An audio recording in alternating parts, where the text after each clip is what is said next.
Ya, alhamdulillah hari ini kita memberikan bantuan kepada para pekerja kebersihan Kota Banda Aceh yang dibantu, didukung oleh Bank Aceh Syariah yang hari ini langsung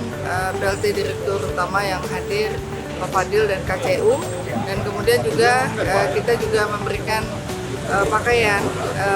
perangkat pakaian untuk para pekerja kebersihan, baik itu di musim hujan, pakaian harian, topi dan sebagainya agar bekerja itu menjadi lebih aman, lebih nyaman bagi para pekerja kebersihan. Harapan kita